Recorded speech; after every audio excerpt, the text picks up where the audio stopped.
Arrête de donner ton corps à quelqu'un qui détruit ton esprit. Chaque fois que tu t'unis intimement à une personne négative, tu ne partages pas seulement un moment, tu échanges une énergie. Et cette énergie ne disparaît pas au lever du jour. Elle reste. Elle s'infiltre dans ton mental, dans ton humeur, dans ta motivation. Si tu veux protéger ta paix intérieure, écoute attentivement. L'intimité ne se limite jamais à un simple rapprochement des corps. C'est une ouverture profonde, un moment où les défenses tombent et où les masques disparaissent. Lorsque tu t'unis à quelqu'un, tu permets à cette personne d'entrer dans ton espace le plus vulnérable. Ce n'est pas uniquement la peau qui se touche, ce sont les émotions, les pensées et les états intérieurs qui se rencontrent. Même si tu essaies de banaliser l'instant, ton système nerveux, lui, enregistre tout. Il capte le ton de la voix, la manière de respirer, la tension ou la sérénité de l'autre. L'intimité est un langage silencieux qui dépasse les mots. Chaque personne porte en elle un climat émotionnel. Certains dégagent de la paix, de la stabilité, de la bienveillance. D'autres sont remplis de frustration, de colère contenue, de pessimisme ou de conflits non résolus. Quand tu partages un moment intime avec quelqu'un, tu ne fais pas abstraction de ce climat intérieur. Tu te y-exposes. Si l'autre vit dans le chaos émotionnel, tu risques de ressentir ce désordre sans comprendre immédiatement d'où il vient. Tu peux sortir d'un moment apparemment agréable avec une sensation de lourdeur ou d'agitation intérieure. Ce n'est pas mystique, c'est une résonance émotionnelle. Après l'intimité, pose-toi une question simple. Comment je me sens vraiment? Appease, align, inspire. Ou au contraire vidé, confus, irritable? Beaucoup ignorent ces signaux parce qu'ils se concentrent uniquement sur l'instant de plaisir. Pourtant, ce qui compte le plus, c'est l'état dans lequel tu restes une fois seul avec toi-même. L'énergie échangée ne disparaît pas lorsque la lumière s'éteint. Elle influence subtilement ton humeur, ta motivation, ta clarté mentale. Le corps absorbe ce que l'esprit tente parfois de rationaliser. Comprendre que l'intimité est un échange d'énergie, c'est devenir plus conscient de tes choix. Cela signifie que tu ne sélectionnes pas seulement une personne sur la base de l'attirance, mais aussi sur la base de sa stabilité émotionnelle et de sa qualité intérieure. Protéger ton espace intime, c'est protéger ton équilibre mental. Parce qu'au final, ce que tu laisses entrer dans ton intimité finit toujours par façonner ton monde intérieur. Ton cerveau peut analyser, justifier, minimiser. Il peut te répéter que ce n'est qu'un moment, que tu gardes le contrôle, que tu ne t'impliques pas vraiment. Il adore raconter des histoires rassurantes pour éviter que tu te sentes vulnérable. Mais pendant que ton mental construit un discours logique, ton corps, lui, vit une expérience totalement différente. Il ne parle pas le langage des promesses ou des excuses. Il parle le langage des sensations, des hormones, des battements accélérés, des souvenirs sensoriels. Et ce langage est beaucoup plus puissant que tu ne le crois. Lorsque tu partages une intimité profonde avec quelqu'un, ton organisme libère des substances chimiques liées à l'attachement et à la connexion. Même si tu as décidé intérieurement que ce n'est pas sérieux, ton système nerveux enregistre cette proximité comme un lien réel. Ton cœur ne fait pas la différence entre une relation officielle et une relation floue. Il reconnaît la chaleur, la présence, le contact, l'attention. C'est ainsi que, sans t'en rendre compte, tu commences à associer cette personne à un sentiment de sécurité ou de plaisir, même si elle n'est pas bonne pour toi. C'est pour cela qu'après avoir dit « je ne m'attacherai pas », tu te surprends à attendre un message, à relire une conversation, à repenser au moment partagé. Ce n'est pas que tu es faible, c'est que ton corps a déjà créé une empreinte émotionnelle. L'intimité grave des souvenirs dans ta mémoire sensorielle. Une voix, une odeur, une façon de te regarder. Et ces détails deviennent des déclencheurs puissants. Plus l'intimité est répétée, plus le lien s'ancre profondément, parfois même contre ta volonté consciente. Le danger apparaît lorsque la personne à laquelle ton corps s'attache est instable, négative ou destructrice. Ton esprit peut voir les signaux d'alerte, mais ton corps, lui, cherche la sensation familière qu'il a associée au plaisir ou à la connexion. C'est ainsi que naît une forme de dépendance émotionnelle. Tu ne poursuis plus seulement la personne, tu poursuis la sensation qu'elle a activée en toi.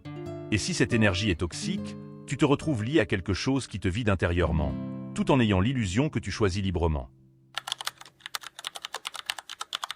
Ce que tu acceptes dans ton intimité devient progressivement la norme que tu imposes à ton propre cœur. L'intimité est l'un des espaces les plus vulnérables de ta vie. C'est là où tu te montres sans masque, sans armure, sans stratégie. Alors si, dans cet espace, tu tolères le manque de respect, l'indifférence émotionnelle, les paroles blessantes ou l'instabilité constante, Tu envoies un message silencieux à ton esprit, cela me suffit. Et à force de répétition, ce message s'ancre. Ton estime ne chute pas brutalement. Elle s'érode lentement, presque invisiblement, à chaque compromis que tu fais contre ta dignité. L'être humain apprend comment se valoriser à travers ce qu'il accepte des autres. Si tu partages ton intimité avec quelqu'un qui te traite comme une option, qui ne célèbre pas ta présence, qui ne protège pas ton cœur, ton subconscient enregistre que tu n'exiges pas mieux. Et ce que tu n'exiges pas, tu finis par le mériter dans ton propre récit intérieur.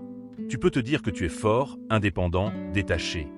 Mais si, après chaque moment partagé, tu ressens un vide, une baisse de confiance ou un doute sur ta valeur, ton corps te dit la vérité que ton ego refuse d'entendre. Plus encore, l'intimité crée des associations profondes. Si elle est liée à l'anxiété, à la peur de perdre l'autre, à la jalousie ou à l'instabilité, ton cerveau associera progressivement le désir à l'insécurité. Tu commenceras à croire que l'amour est censé faire mal, que la connexion doit être compliquée, que la passion doit être chaotique. Et sans t'en rendre compte, tu ajusteras tes standards vers le bas pour maintenir ce schéma. Ton estime devient dépendante de l'attention irrégulière de quelqu'un qui ne t'élève pas. À l'inverse, lorsque tu choisis de ne plus tolérer ce qui te diminue, quelque chose change en profondeur. Tu te redonnes de la valeur. Tu te montres que ton corps et ton esprit méritent cohérence, respect et stabilité. Fixer une limite dans ton intimité, c'est affirmer « je mérite une connexion qui me renforce ». Et cette décision, répétée avec constance, reconstruit ton estime pierre après pierre. Parce qu'en réalité, la manière dont tu protèges ton intimité révèle la manière dont tu te respectes. L'intimité véritable n'est pas simplement un rapprochement physique, c'est une rencontre entre deux univers intérieurs. Elle devrait te laisser plus fort, plus serein, plus aligné avec toi-même. Quand une connexion est saine, elle agit comme un amplificateur de lumière. Elle renforce ta confiance, clarifie tes pensées et apaise tes doutes. Tu ne te sens pas utilisé, vidé ou incertain. Au contraire, tu te sens choisi, respecté, valorisé. Une intimité qui élève te rappelle ta valeur au lieu de la remettre en question. Une connexion équilibrée stimule également ta croissance personnelle. Après un moment partagé avec la bonne personne, tu ressens de l'inspiration. Tu as envie d'avancer dans tes projets, de prendre soin de toi, de devenir une meilleure version de toi-même. Pourquoi ? Parce que l'énergie échangée est constructive. Elle ne repose ni sur le drame, ni sur l'insécurité, ni sur le besoin constant de validation. Elle repose sur la stabilité, la maturité émotionnelle et le respect mutuel. Ce type d'intimité nourrit l'âme autant que le corps. À l'inverse, lorsque l'intimité diminue ton estime, les signes sont clairs. Tu te surprends à douter davantage, à trop réfléchir, analyser chaque geste ou chaque message. Tu ressens une tension subtile, comme si quelque chose n'était jamais totalement paisible. Tu peux même commencer à t'adapter excessivement pour plaire, pour éviter un conflit, pour maintenir l'attention de l'autre. Ce déséquilibre érode lentement ta confiance. Une relation intime ne devrait jamais te forcer à réduire ta lumière pour que l'autre se sente à l'aise. Choisir une intimité qui élève, c'est choisir la paix plutôt que l'intensité chaotique.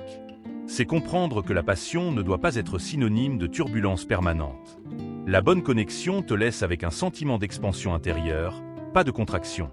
Elle te donne de la clarté, pas du brouillard émotionnel. Elle renforce ton identité au lieu de la fragmenter. Parce qu'au fond, l'intimité n'est pas seulement un moment partagé. C'est une empreinte laissée sur ton esprit et sur ton avenir. Protéger ta paix n'est pas une réaction émotionnelle impulsive, c'est une décision consciente. C'est comprendre que tout le monde n'a pas accès à ton intimité, à ton énergie, à ton espace mental. La maturité commence le jour où tu arrêtes de confondre attention et affection, excitation et connexion, désir et respect. Grandir, c'est réaliser que tu peux ressentir une attirance forte pour quelqu'un et malgré cela, choisir de ne pas aller plus loin si cette personne perturbe ton équilibre intérieur. La vraie force ne consiste pas à céder à toutes tes envies, mais à savoir lesquelles méritent d'être honorées. Protéger ta paix, c'est aussi accepter de déplaire. Quand tu décides de poser des limites, certaines personnes s'éloignent. Elles peuvent te qualifier de distant, d'exigeant, de compliqué. Mais en réalité, tu es simplement aligné. La maturité émotionnelle consiste à préférer la solitude temporaire au chaos permanent. C'est comprendre qu'un moment de vide est moins destructeur qu'une présence qui te vide. Lorsque tu choisis ta stabilité plutôt qu'une connexion instable, tu envoies un message puissant à ton esprit « Ma santé mentale est une priorité ». C'est également reconnaître la valeur de ton énergie. Ton esprit est le moteur de ta vie. Il influence tes décisions, tes projets, ta vision de l'avenir. Si quelqu'un perturbe constamment ton calme, crée du doute, alimente l'insécurité ou la confusion, cette relation a un coût invisible. Et ce coût est souvent plus élevé que le plaisir qu'elle procure. La maturité, c'est calculer ce prix avant qu'il ne devienne trop lourd. C'est choisir des relations qui soutiennent ta croissance au lieu de freiner ton évolution. Enfin, protéger ta paix, c'est comprendre que l'amour véritable ne détruit pas ton équilibre. Il l'amplifie. Une connexion saine ne te force pas à sacrifier ton sommeil, ta concentration ou ton estime personnelle. Elle te renforce, elle te stabilise, elle t'encourage à devenir une meilleure version de toi-même. Quand tu refuses de donner ton corps à quelqu'un qui abîme ton esprit, tu ne te prives pas d'amour. Tu crées l'espace pour un amour plus aligné, plus conscient et plus respectueux. Et cela, c'est le signe d'une réelle maturité.